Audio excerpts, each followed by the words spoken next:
Did you know that dams can actually be a source of greenhouse gases? There are thousands of dams built worldwide. In the United States alone, there are nearly 100,000 dams. However, the last 20 years of research has found that dams may not be as green as we originally thought.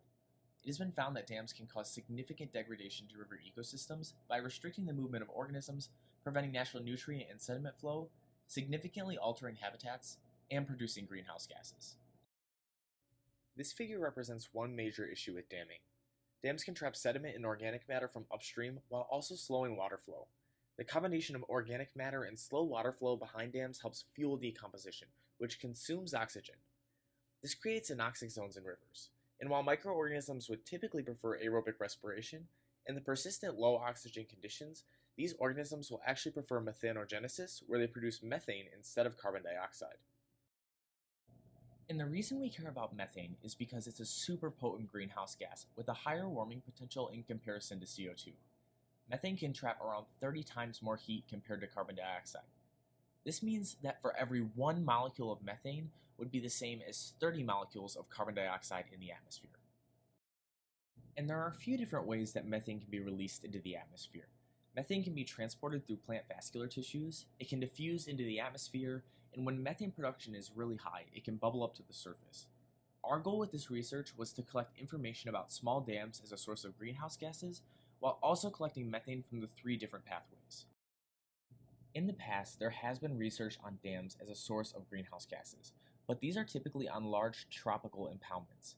Many of these studies also tend to miss the plant vascular tissue methane pathway. To combat some of these issues with other studies, we sampled several sites up and downstream of low-head dams in southeast Michigan.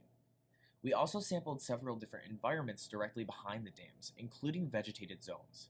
And on the map, sites 2 and 5 were the impoundments where the rest were either free-flowing or intermediate zones. To sample methane, we deployed chambers that float on the surface of the water, which can collect the total amount of methane produced.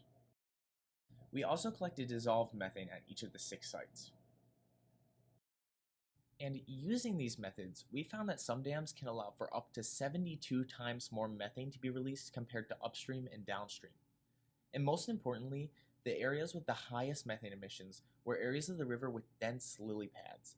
These areas could produce up to 27 times more methane than other areas of the impoundment. Our study shows that low-head dams may actually produce a significant amount of greenhouse gases. The Penn Dam is just one of many impoundments along the Huron River. While this dam is in the beginning stages of removal, there are many other old and outdated impoundments throughout the state and in the country.